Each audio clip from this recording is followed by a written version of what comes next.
Greetings, humans. You have entered the Command Zone, your destination for all aspects of Elder Dragon Highlander. Enjoy your stay. How's it, everybody? Welcome back to another episode of the Command Zone podcast. I'm your host, Josh Lee Kwai. And I'm your other host, Rachel Weeks. So, Rachel, we've got a pretty cool topic today that you came up with. Yeah, I love this episode. So today we're talking about the cards that you don't put in your decks. Not because they're not powerful enough or not because they're, too expensive. It's just the cards that you know are good in your deck and you just don't like playing with. Yeah, you choose not to play them for your own reasons or whatever. Yeah. Good cards that we don't play with. Yeah, and it's funny, when you said the topic, as soon as I started thinking about it, I was like, oh yeah, I don't play that card. It's awesome, but I just don't put it in my deck because of the gameplay experience that I'm looking for or whatever. Right. And of course, we want to be very clear. We're not telling people what to play or what not to play, but it's nice to get perspective. And in fact, on this episode, we're going to get a few extra perspectives, right? Yeah, we're having a team episode. We gathered the Command Zone crew together to talk to them about the cards that they don't put in their deck for whatever reasons. Yeah, for reasons. So it is a little bit of a weird segue. If any of the cards we talk about today, you decide you do want to put in your deck, or maybe you want to take some cards out, and then, of course, you'll need new cards to put in their place. Well, cardkingdom.com/command. That is the place to go to get your Magic products, singles, anything at all. Of course, we've got Phyrexia All Will Be One right around the corner. I believe you can pre-order it already. And if not, you will be able to very soon. Card Kingdom, my number one card retailer that I use the most, mostly because when I'm building a deck, it is the most convenient place to go. They have a huge inventory, so they're going to have the cards that you're looking for. And then you can just bing, bing, bing, bing. That's me clicking. I guess click, click, click, click is the sound I should have made. I don't know. You could change your mouse sound. That's pretty fun. That's a good point. But you could just put them all into one cart, get one package, pay shipping one time, get it all at once, which cardkingdom.com/command. That is one of the biggest conveniences of the whole thing. So yeah, we can't recommend them highly enough, whether you're getting booster packs, booster boxes, whatever. You can get that at the same time as your singles and things like that as well. So it is nice. I use them all the time. Yeah, and once you have all of those cards, once they've shown up on your doorstep in one tidy little package, go to ultrapro.com/command to protect those game pieces. Get yourself deck boxes, get deck sleeves, get play mats, get new fancy dice to accurately represent your board state.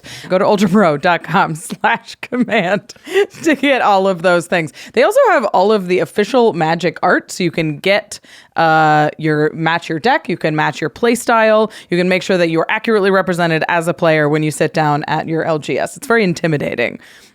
If you've got a big island playmat, I know what I'm dealing with. Well, I'm intimidated by an island, but I'm always impressed when somebody's all dressed up, they're all matching. Yeah, I'm always like, wow. Like a pro wrestler. Yeah, it looks nice. I feel underdressed. Go to ultrapro.com/command to pick up all of those products. And there's something kind of cool we wanted to talk about here, which is, if you haven't heard, if you don't follow us on social media or whatever, there's a bunch of MagicCons happening next year, and MagicCon Philly is coming up very, very soon. It is February 17th through the 19th, and Philly for Philadelphia, of course. And it's a huge convention, kind of similar to Magic 30, the event that happened in Vegas just recently. But the big announcement, is that we're going to be doing Game Nights Live, an encore performance of the show that we did in Vegas. Actually, it's not an encore performance. It's not the same performance. It's a brand new performance. Yeah, Rachel, you're going to be there. I'm going to be there. I'm so excited to play. I'm so excited to see what the audience brings to the show. It's going to be a ton of fun. And if you want to get an idea for what you're going to see, go watch the live episode. Yeah, the last live episode we did is on our YouTube channel. And then, of course, if you follow us on social media, we're going to be updating there about, where we're going to be at the event, because we're not only going to be doing the live show, we're going to be there at the convention, meeting people, signing things, taking photographs, things like that. Jimmy will be there, a bunch of members of our team. We haven't announced all the details. We will soon. But we want to let you know, in case you're considering going to Philly, I think there are badges still available. We'll put the link in the show notes and everything. Yeah, come see us. We hope we see you there. And then, of course, to our patrons, patreon.com/command zone. If you want to support our content directly, that's how you do it. And one of the big perks you get is we shout out one lucky patron on every single episode. And this episode is dedicated to Mitch Walker. Mitch, you rock. You definitely rock. All right, let's get into the main topic here. Good cards that we don't play. So obviously Commander is a very personal game, right? When you build a deck, you want to build a deck that you love to play, that matches your style, that you're excited about. So there's obviously cards that you want to include, but we don't often talk about the cards that we don't just don't even add to the 99. Right, good ones that would be good in the deck that are probably showing up on EDHREC or whatever, but you choose for whatever reason, your own personal choices, not to put them in. Yeah, and I sort of love that because that says a lot.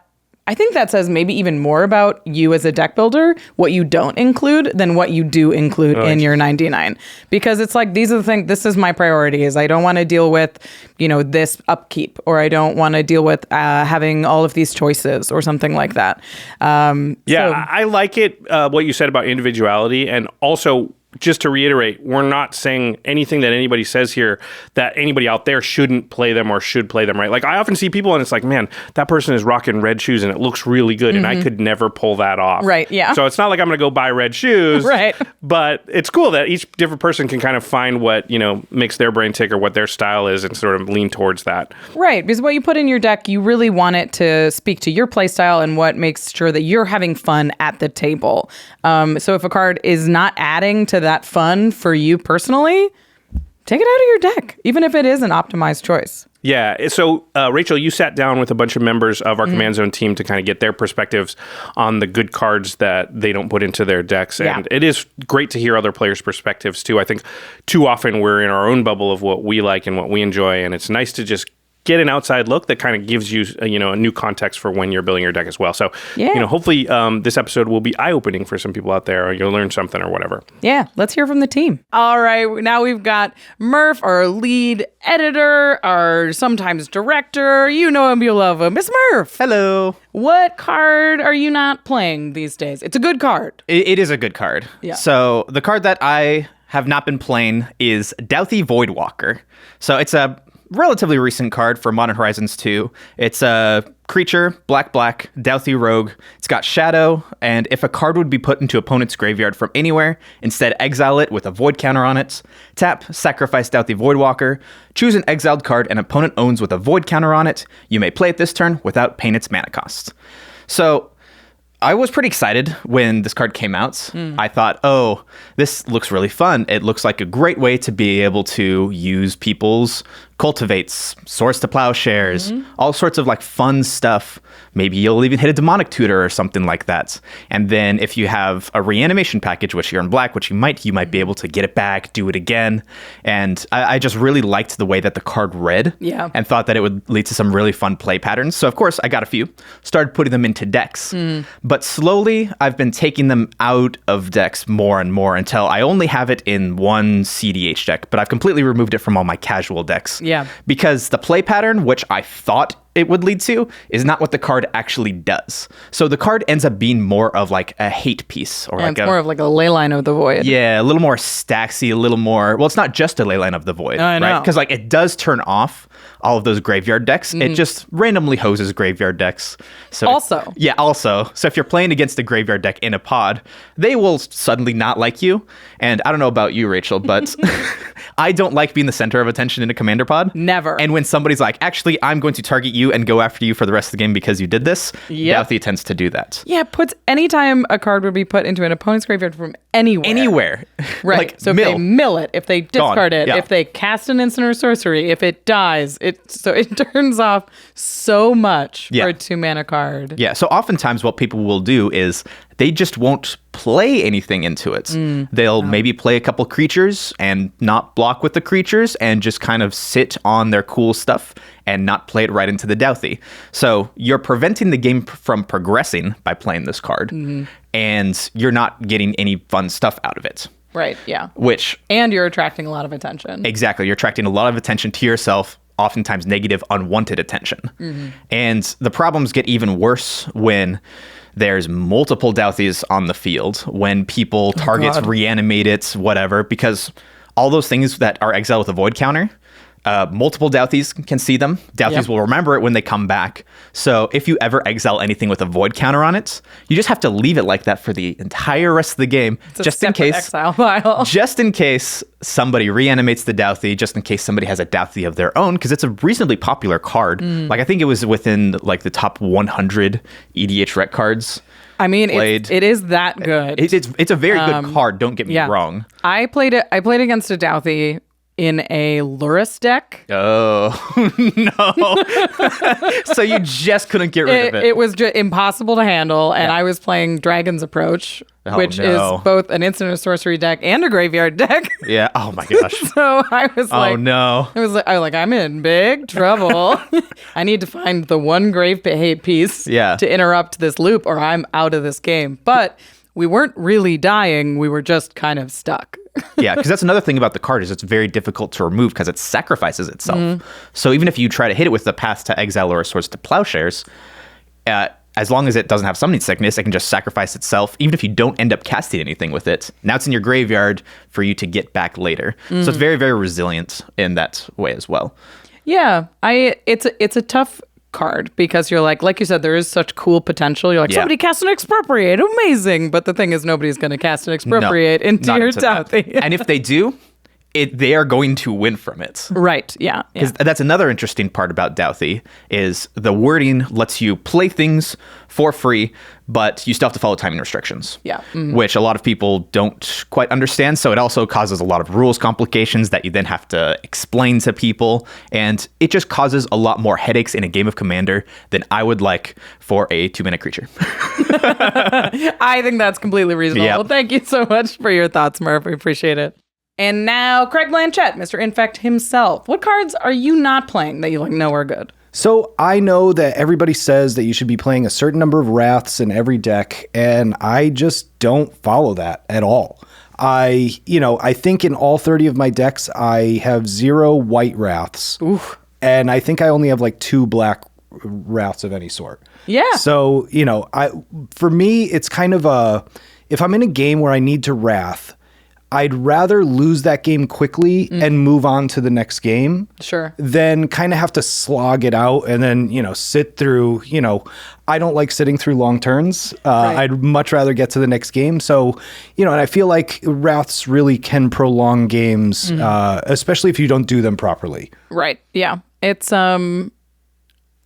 board wipes, especially in Commander these days, often mean, okay, well, we just read all the thing, and rebuild, I play Suntide and bring it back, and we're back. Right. Exactly. Yeah. And, I've gone through, the early days when we started playing Commander. I was actually talking to some people earlier today that the card shop that I played at, it was like trial by fire. Everybody was land destruction, Wrath all the time, and I feel like I've lived that part of my life.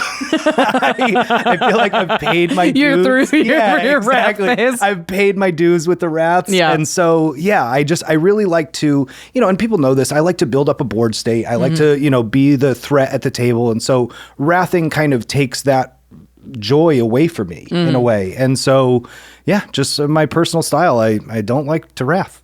Here's my question. Do you play one-sided board wipes? Like, do you play Cyclonic Rift or like the black one that destroys all your opponent's creatures? I don't play the black one, but I play Cyclonic Rift in almost everything. See, that's a board wipe. I mean, it's a board wipe, but different. it's an answer. So, in the same concept of trying to end a game, I will not Cyclonic Rift if I know it's just going to prolong the game and I'm not going to win. It's an aggressive tool to put you over the top. Exactly. I use Cyclonic Rift when I'm like, all your stuff's gone. I'm winning now. Right. Yeah. Your defenses are down. Exactly. Yeah. And it's in the same vein that I want the game to end quickly and I want to get on to the next game. It's in true aggro fashion. Yeah. I can appreciate that. I actually love white Wraths because I combine them with like an indestructible spell or a blink effect, or you bring the whole board back. But I think it's in that same idea where it's like use Wrath aggressively to move the game along and to make sure that when the Wrath happens, you're in a better spot on the other side of the Wrath rather than everybody's at 0. Absolutely. Cool. Well, I appreciate your thoughts. Thanks so much, Craig. Thanks for having me. Now we've got Gaurav Gulati, one of the video editors here. Gaurav, what card do you not play? That's a good card. So a good card that I don't play is Coat of Arms. Coat of Arms is an artifact that costs 5 generic mana, and it reads, each creature gets +1/+1 for each other creature on the battlefield that shares at least one creature type with it. And the example they give right here is, for example, if 2 Goblin Warriors and a Goblin Shaman are on the battlefield, each gets +2/+2. So, sorry, go ahead. So this is a universal effect. This affects everybody. Yes, that is one of the big things about this card is it's not just you.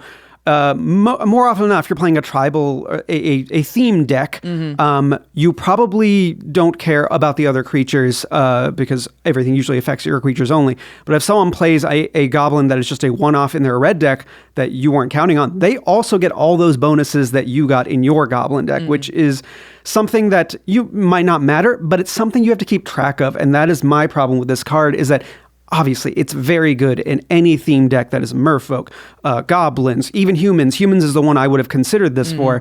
But once you get a bunch of creature types that are on the battlefield, you often have to do the math, much like Cathar's Crusade, which can get out of hand doing the math of tokens, but this updates every time a creature enters or leaves the battlefield for anybody. So there's a lot of math happening, and it's not easy to calculate like counters are. Like, it changes all the time, and so often you'll do a combat set and be like, wait, that creature was actually a 5/5, not a 3/3 because of this, this, and this. Yeah, this creature dies to first strike, so all that changes all the math in the second part of damage. Yeah, and it's a good card. It's very powerful, but at the same time, like, it can get out of hand doing the math. There's an extra turns 18 where I was playing my Gods deck, and Craig had played this card because he had a lot of elves in his deck, but he also had warriors in his deck, and I had warriors just making tokens of Oketra, and it was affecting it, and we were like, oh, we weren't planning for this, so it just got out of hand very quickly, and I feel like that happens in every game once there's so many types, because it also counts their secondary types, so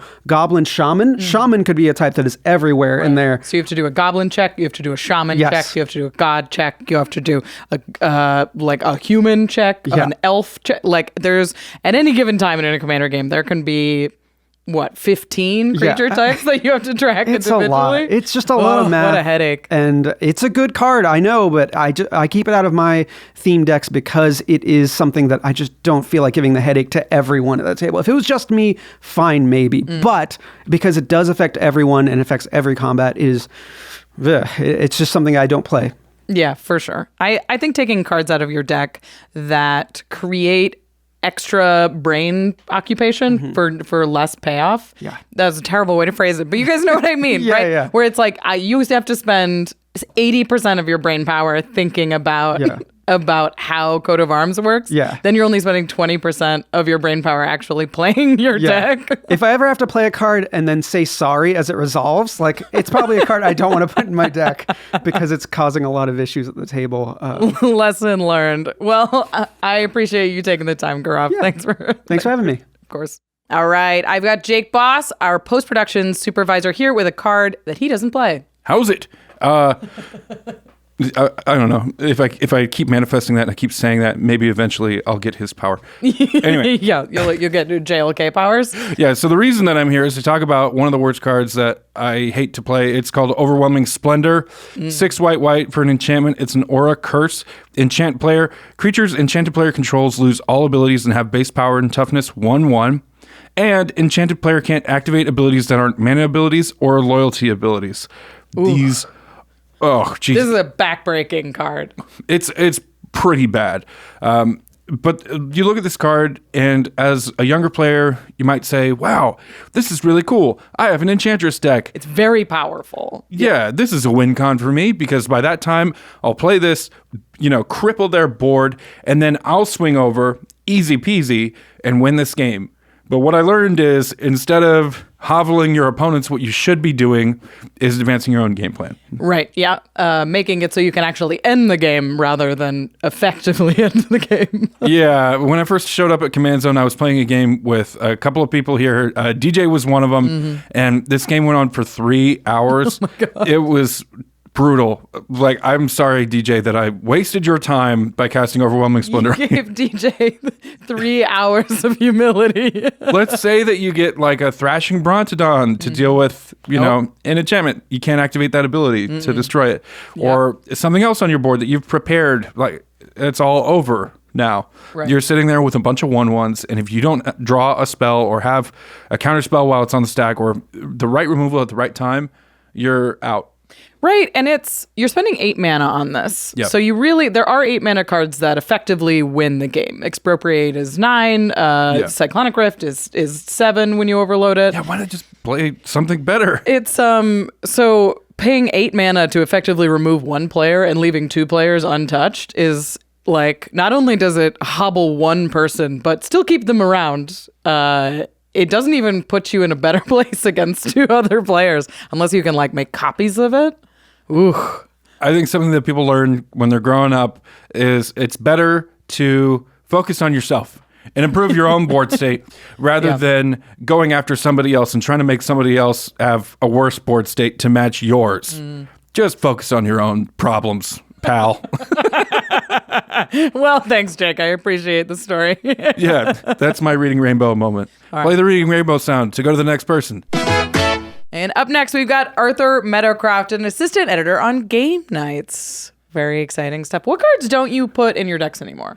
Hi, Rachel. I don't play tutors anymore. Yeah, when I first started working here, I had some really strong decks. And I didn't feel great about it. And so I was talking to Manson. I was like, how do I power down my decks? He's like, start with tutors. So I gave that a try. Start with tutors. It was really good advice. And since then, I haven't really turned back. The thing keeping me from tutors is that I feel like they're a roadblock for me when it comes to curating the deck I want to play. I work really hard to look for cards that I think are synergistic and cool and unique. And when I put a tutor in, it's kind of hampering that playstyle. How do you feel about that? Yeah, I mean, it puts you in a position where you're like, oh, I have the demonic tutor. I can find the same card every time. Yeah, exactly. Yeah. It's really fun. I like when I'm playing my deck, I really like to be able to figure out the win.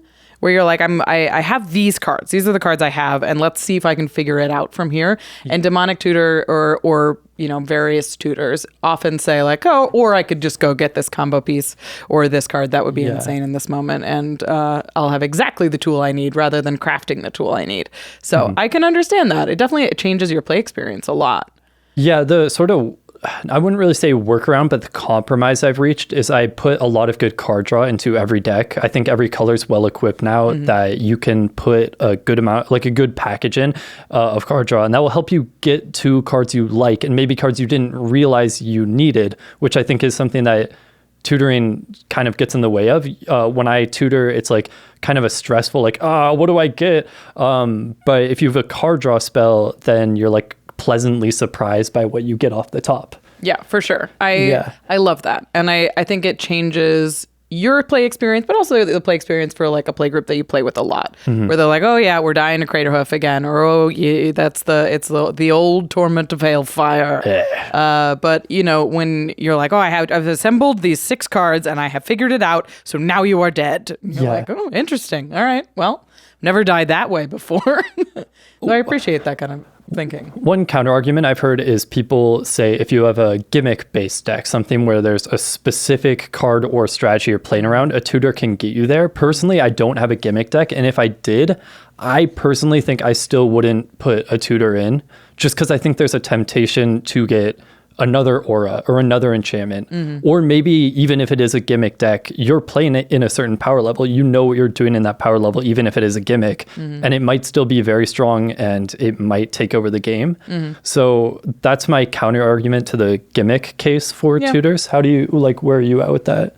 It's an interesting problem because you don't want to run, like I have a Feldergriff deck and it runs a couple of tutors because it is a very, very dumb combo that requires many, many pieces. And I run tutors in that deck, but it does make the deck more powerful. It makes the deck more efficient. It makes it more linear. Like I win in similar ways because I have the tutors to find the pieces that I need.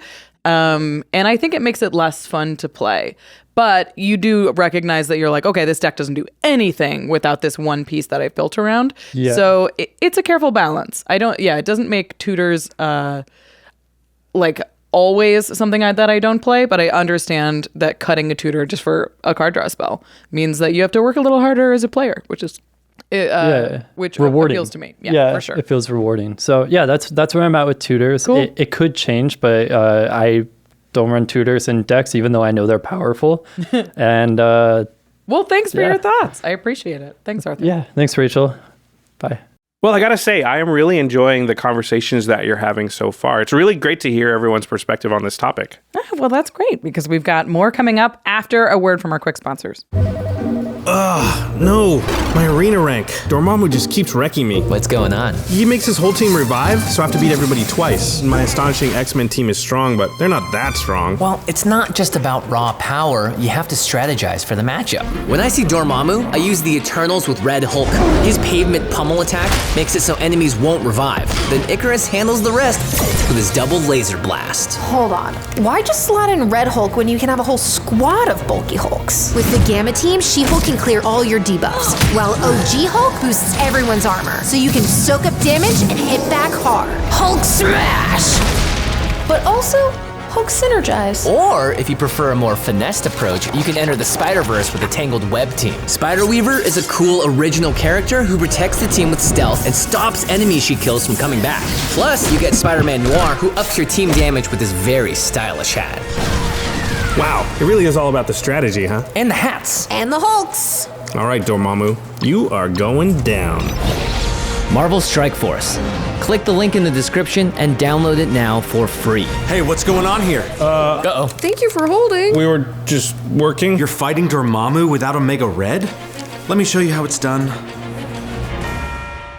Psst, over here on your shoulder. It's me, Auntie Blight. Bad influence. This year, I made a resolution to give a bit of good advice along with the bad. But good advice leaves a sour taste in my mouth, so I'm getting it all done at once. You ready? Here it is.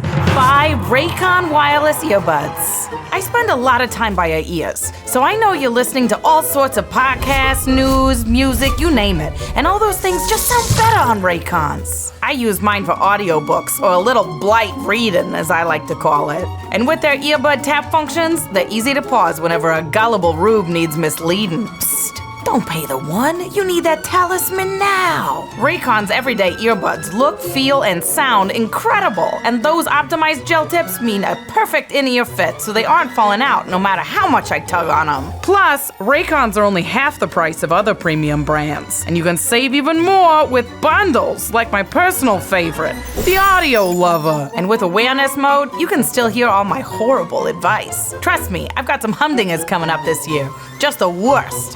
You're gonna love them. Go to buyraycon.com/command today to get 15% off your Raycon order. That's buyraycon.com/command to score 15% off. Again, buyraycon.com/command. This episode is sponsored by BetterHelp. I love playing against Jimmy. It's easy mode. I know. You get him the tiniest bit salty, and his whole game falls apart. I'm ready to play. What happened? Something's changed. He's my best self, thanks to therapy. I used to let little things get under my skin on and off the battlefield, but working with a therapist has helped me feel empowered and ready to take on whatever life throws at me. They guided me towards healthy coping skills and becoming a more patient person. And if you're thinking about therapy, BetterHelp is a great option. It's convenient, affordable, and entirely online. Just fill out a quick questionnaire to be matched with a therapist, then you can switch at any time. Thanks to therapy, now when I get salty, it's just for the lulz. Ha! Craterhoof. I win. And I'm emotionally healthy enough to accept that. Congratulations, me! If you want to live a more empowered life, therapy can get you there. Visit betterhelp.com/command-zone today to get 10% off your first month. That's BetterHelp, HELP.com/command-zone. All right, we are back. We have a team episode here on the Command Zone podcast. We're talking to people about the good cards that they choose not to put in their deck and why that is. Yeah. All right, let's talk to the next person. And we've got Ladee Danger here. You know her. You love her. This is a card that she knows is good, but doesn't play anymore. Yeah, it's a really good card, and the card is Mindslaver. So you're probably familiar with it because the art is probably some of the coolest art in Magic, but it is 6 colorless legendary artifact. 4, tap it, sacrifice Mindslaver. You control target player during that player's next turn. Mm-hmm. There's a lot of effects like this, right? Yeah, there's like Emrakul and Sorin, and there's like a black sorcery that does that. And even like opposition agent. It's kind of in the same vein of take somebody else's turn, do the thing. Mm-hmm. And as Magic players, we all have a goal that we want to achieve during the game. And mine is to like actually play my game, to do that stupid thing that I really want to do. Yeah. And if I have it in my hand and you take it away from me, game over for me personally. Big cry. It's terrible. It's a huge feel bad for me personally. It is a really good card, but unfortunately, in my experience, every time somebody's mind-slavered me or done something adjacent to it, it's never finished the game. It's never moved it forward. It's always kind of made it really clunky and held back the game from moving forward. So that's why I don't run stuff like that anymore, and I don't prefer it in my games because I want the game to move forward. I want it to be over. I want it to go not super fast, but I want to go to have another game. I want to have as many games as possible. So I feel like when you don't have an actual goal in doing things like this, it holds the game back for a long time. The other thing about playing Mindslaver effects is you're not playing your game, you're playing somebody else's game. So you're like if I cast a Mindslaver on somebody else, it's like now I have their cards. I don't want their cards. My deck's cooler. Yeah. Like I want to play my deck, not your deck. I also have ADHD, so it took me forever to figure out how to do my deck and not miss what I need to do, and then getting somebody else's deck that I'm not familiar with. I'm like, sure, I'll play this thing. And then I feel bad because then I probably ruined the fun thing for them. So ultimately, boo for me, maybe yay for you. All right. Well, thanks, Ladee, for dropping by. We appreciate your thoughts. Thanks. And next we have Damen Lenz, who is our podcast editor, here with a card that you no longer play. It's good, but you don't play anymore. That's right. So the card that I no longer play is Smothering Tithe. I know, Smothering Tithe. We all play it. Listen. All right, so for those back home that don't know what Smothering Tithe is, it's an enchantment for 3 and a white. It says, whenever an opponent draws a card, that player may play 2. If that player doesn't, you create a treasure token. And treasure token, it's an artifact, you tap, sack it, 1 mana of any color. We've heard of these. Yeah. We've heard of these fangled things. Yeah, so, the question of the day, why don't I run it? Well, I have threefold reasons. Yeah. Okay. We have an essay. Yes. I'm excited. Reason number 1. Yes. I hate the upkeep you have to do with this card. Yeah. Yeah. I came here to play Magic, not to be an accountant. Listen, and that's a whole other skill that some people have. I'm not here to do that. You're an editor. Yeah, I'm an editor. I'm not an accountant. Very different things. I just hate, every time, so I have to pay attention. Every time somebody draws a card, I'm like, oh, did you pay the 2? And then they draw 5 cards. I'm like, okay, well, do you want to pay 2 on 3 of those cards? And then all those, and then people miss things. They forget. They don't announce, hey, we're drawing an extra card. Yeah. So I just, not worth the upkeep. All right. So that's the reason number 1 that I personally don't run it. Reason number 2 is it generates a lot of hate. So people will start coming at you because they're like, oh, he has a Smothering Tithe. Yeah. And they don't like that because they know, hey, if I play all these card draw spells that we all know and love, and we love to draw cards, this person's just going to go off and going to become a problem and yada, yada, yada. So then they start being more aggressive, start attacking you more, start playing their removal spells on your things if they can't remove the Smothering Tithe. And not every deck I build has the capability to handle that kind of hate. And so that's an additional layer of something that I have to think about is like, okay, I'm building this deck. Can this deck handle the hate of the table? Sometimes the answer is yes. Yeah. In which case a card like this, just fine. But sometimes that answer is no. And I'd say oftentimes with my decks, the answer is no, because I'm not trying to be at that level. I'd say most of the time. Yeah. Oh, and a caveat with all of this, in CDH, all this goes out the window because then... Yeah, you run where you can. Exactly. I think that's super fair, and I love the point about it attracting a lot of attention, especially when you're like, leave me alone. Because it's so crazy. Every single time you have to ask. So you just poke them in the eye a little bit, and you're like, they're going to hit you back if you poke them in the eye too many times. Exactly. And I'm here, my little demure player. I like to be a little sneaky, go under the radar. You can't go under the radar for this card because you're constantly reminding them. Yeah, Taxman is here. I'm here, Mr. Moneybags. Like, so, unfortunately, I think it's fair. Yeah, you can't sneak under the radar with a card like this. Nope, not when you're knocking on doorbells, asking for donations. Exactly, yeah. I love it. Well, thanks for coming on, David. I appreciate your feedback. Thank you. Up next, our Game Nights editor, Manson Leung. Thanks for joining us. Yeah, love to be here. What card that you know is good are you not putting in your decks anymore? Okay, so I love me a Senseis Dividing Top. So what this is a 1 mana artifact. You could pay 1, look at the top 3 cards of your library, then put them back in any order. And it also has another ability where you could tap, draw a card, then put Senseis Dividing Top on top of its owner's library. Ooh, it's a good card. It's a good card. So why aren't you putting it in decks anymore? So one, I found myself really taking a lot of time looking at the 3 cards. Yeah. So I'm like, making my decisions, thinking, and then putting them back. And then if I've even a shuffle effect, like a fetch land or something, that just changes everything. Next person's turn, doing the same thing. Next person's turn, doing the same thing. So like half the time I'm just looking at the 3 cards instead of playing the game. Right. Yeah. So, it just takes up a lot of bandwidth. Yeah, exactly. So I'm constantly thinking of like, do I want these 3 cards? Oh, there's a new card in those 3 piles now. Do I want that card on top now? It took so much time for me to just think of what I wanted to do with those 3 cards and if I wanted to draw them or not in my hand, right?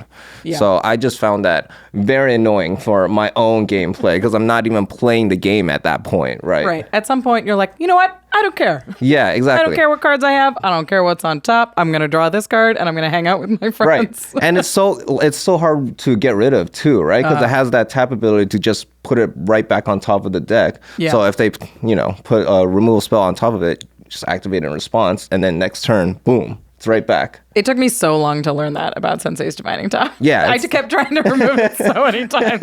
Right? And my friend was like, you've tried this already. It's gone. You're like, oh, right. Foiled again. Right.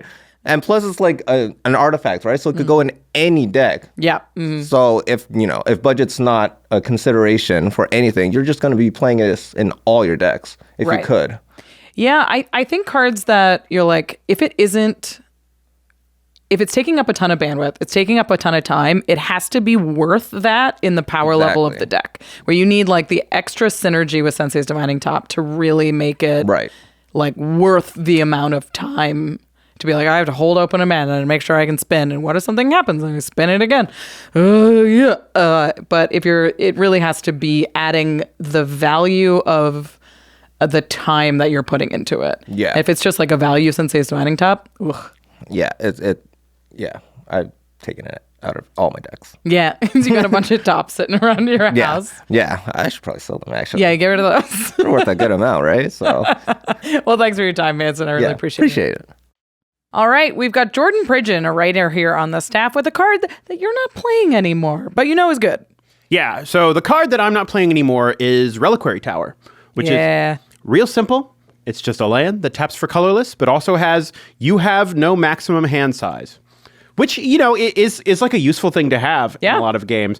But like, I think the reason that I decided not to play it that much anymore is because I kind of think that not playing it was an opportunity to like get a little better at evaluating how I was going to use the cards in my hand. Sure, I love that. Because like so often with Reliquary Tower, if you do have like 8 or 9 cards in your hand, you're going to have to at the end of your turn discard down to hand size, but you're just not going to be in that bad of a position when you go down to only 7 cards there. Right. It's still the 7 best cards. Yeah, exactly. And if you have to look at those, like, let's say 9 cards in your hand and be like, okay, which 2 of these are the worst cards in my hand? Mm-hmm. That really like is a useful skill to be able to like think through and like see like, oh, I'm probably going to need to play this next turn. I'm going to be, making these moves and stuff like that instead of just letting your hand grow and grow and grow. It also helps you get to know your deck better. Definitely. Where like when you're like, you know what, I've been discarding this card a lot, or this card just doesn't seem useful that often. Mm-hmm. It makes you evaluate your cards as you're playing them, which makes it easier when you're making cuts later. Well, and you know what I kept running into, because I played Reliquary Tower for a long time in like a lot of my decks. Yeah. Is that I would have 10 cards in hand, and I would be like, I can't get rid of any of these. They're all great. Right. And then by the end of the game, 6 of those cards had just sat in my hand unused the entire time. Right.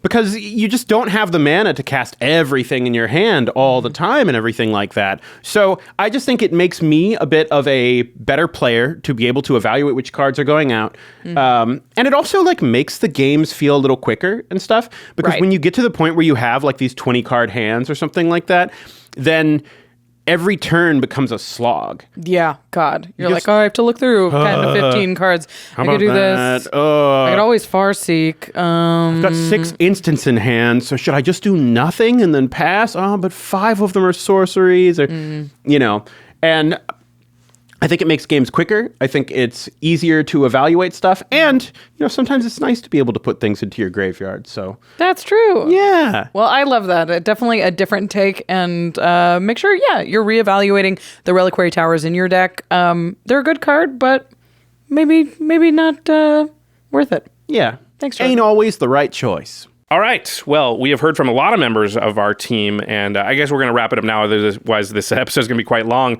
I found it super interesting, though, just to hear everybody's perspective. That was really cool. Yeah, I particularly loved what Murph said about Dauthi Voidwalker, because that's a card you really think about being so fun and splashy and really, really powerful. Yeah. But what it does to the game is it does kind of stop how things progress because people don't want to play into the Dauthi. So I think that was really, it was really thoughtful, the way that like a powerful card can just completely shift how your opponents play and completely shift how the game progresses, even on a 2-drop. Yeah, I love what Murph said there about Dauthi Voidwalker, but I'm still going to put it in my decks. Yeah, it's still really good. Yeah. It's still really good. And it doesn't, I still have fun when I play. As long as you're having fun. That's the point, right? That's what we're doing. This conversation, yeah. Well, we heard from everybody on the team. So, of course, we have to add your thoughts to the pile. What cards aren't you playing, Josh? Okay, so I thought about this a lot, and a card I realized that is very good. It is pretty expensive, but I have a couple of copies.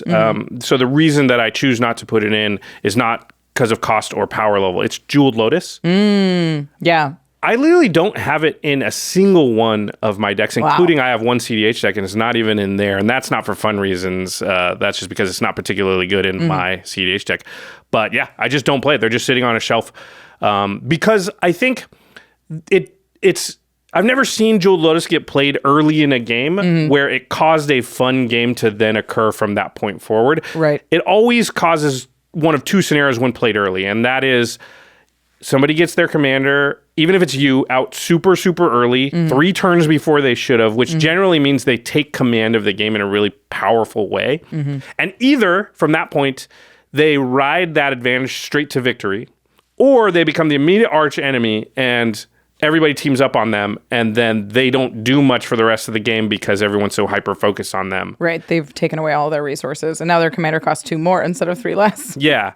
And then, yeah, exactly. And so they're really, really hobbled by it. And so those 2 scenarios I don't find to be super fun. And then the third scenario is you draw Jeweled Lotus later in the game, in which case it's a pretty bad card. Right. So... yeah, I just haven't found a reason that Jeweled Lotus really leads to the type of outcomes that I'm looking for in games. And as a result, I'm just not super interested in playing it. Yeah, I mean, that says a lot about you as a deck builder, is like you want it to be a bit of a scrap till the end rather than just racing to chase somebody down, which is very cool. It makes a lot of sense. Yeah. Yeah, it feels... I like those games where it feels like, everybody got some punches in and we're all a little bit bruised up, and it's like, who could kind of like just get there at the end, and who had the fortitude to survive, So yeah, okay. Well, you've talked to a whole ton of members of our team, not everybody, but a lot. But nobody's asked you yet, Rachel, what are the good cards that you do not play? Well... as soon as this card came out, I was like, oh my gosh, I have so many decks for this. And then the first time I saw Scootsworm played, like, you know what? I don't want to do the math. I don't want to do it. I don't want to add exponential numbers. I'm not here to count how many bugs are on my playmat. I'm not here to keep track of all of the tokens. I don't want to put +1 counters on them, Josh. I don't want to do it. It does get to like what is 268 times 268? Right. Times 5, you're just like, yeah. It was just like I was spending too much brain power being like, okay, how many are there? And less about just like, how can I get the edge I want? I think I like to play more on the edges of games and less on like, I have 487 guys, and if you remove one, doesn't matter, I'll get 800 more. It also forces a board wipe, which is not my favorite moment in Commander games, is when somebody's just like, all right, clear the board, reset. Otherwise the game's over. So it's just sort of like, deal with this or the game's over. And so it has sort of 2 elements that I don't love. The bookkeeping and then the deal with 100 permanents or this game is over right now. Is it almost like if you play that, then you're sort of training your play group or the people you play with often to put more board wipes in their deck, and that is net bad for, all of your gaming experience? I'm planning long term. Yeah. I mean, definitely it has something to do with that. I think it's also, for me, it feels like it's just too easy to make happen, where I really want to feel like I've really wrestled with my deck. I've really fought the game to do it. And if Scootsworm won me the game, then you're just like, I played this card and this card won because no one could stop it. Yeah, exactly. And that doesn't feel fulfilling. Yeah, I want to win. Yeah. I don't want my cards to win. So it feels like this one is one of those that can just put a game on its back and carry it away. All right. Well, very cool. That makes sense to me. I don't think I have Scootsworm in a single deck either. Yeah. Undoubtedly very powerful, though. Very good. Very good. If it's in your deck, I know exactly why. All right. To the listeners, outside of financial regions or power level, what cards do you know are good, but you don't put them into your deck? And then let us know why. Please reply in the comments. Let us know on Twitter. If you're on a Patreon, let us know on Discord. We definitely like to hear from everybody out there. And it's nice to hear perspectives. I think there was a number of cards in this episode that hadn't really occurred to me. And so it's nice to at least know that, you know, there are reasons that people are considering not doing things. And it makes me sort of reevaluate, which is nice. Yeah, anytime I get to cut cards for free, it means I get to put something else in, which I really appreciate. And when you're putting something else into your deck, go to cardkingdom.com/command. Segue, man! Did it! Da-da-da-da.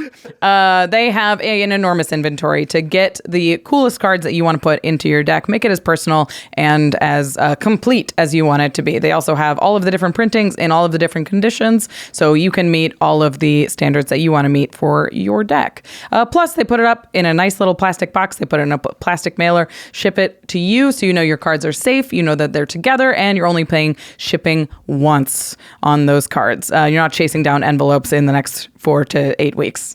That's a big thing. You can think that like you're paying X amount of money, and then once you add up all the shipping, because it's coming in so many different envelopes, and it becomes all of a sudden like the pricing is totally different. I'm like, how did I pay $17 in shipping paper? I don't know what happened. Yeah, it got away from me. Because so many different packages. Again, cardkingdom.com/command to get all of the cool cards that you want. And of course, once you receive those cards, you want to keep them in good condition. UltraPro.com/command makes the game accessories products that we trust our own collections to here at the Command Zone. I have all of my decks in Eclipse sleeves, in Satin Tower deck boxes, always play on a nice Ultra Pro playmat.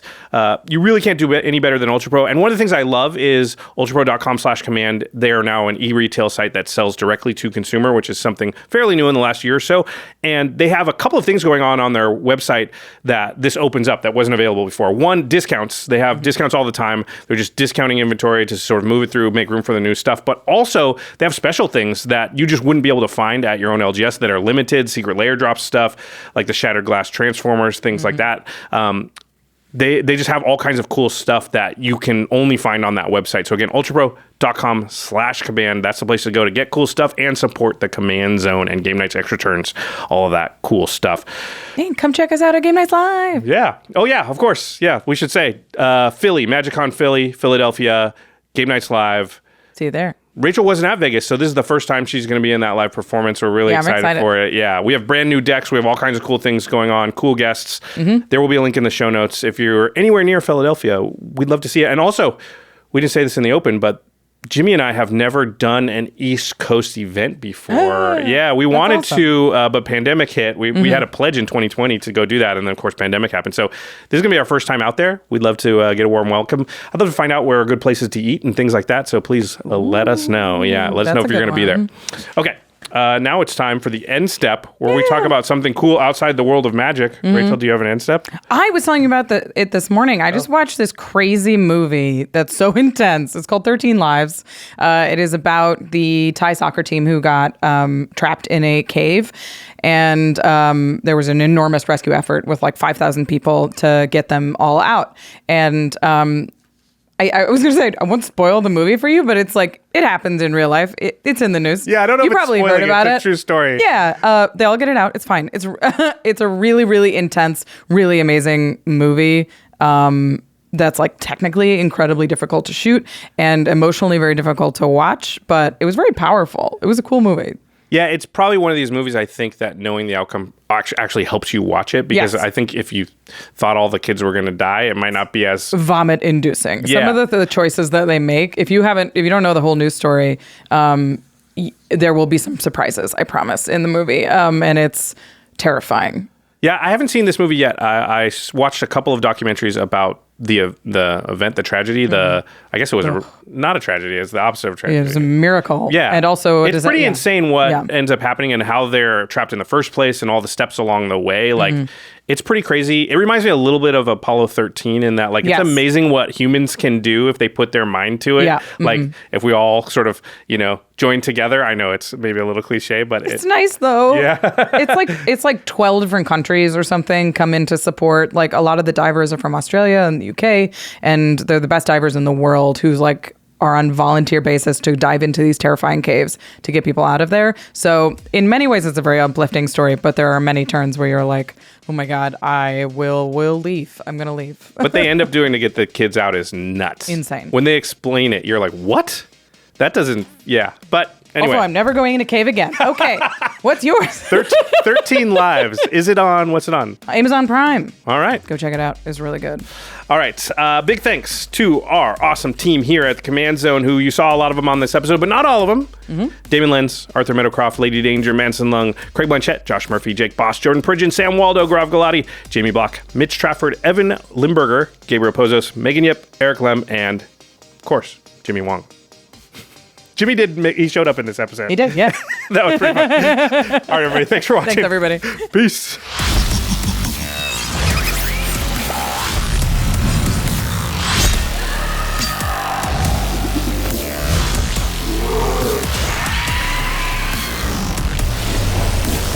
Thank you for your attention.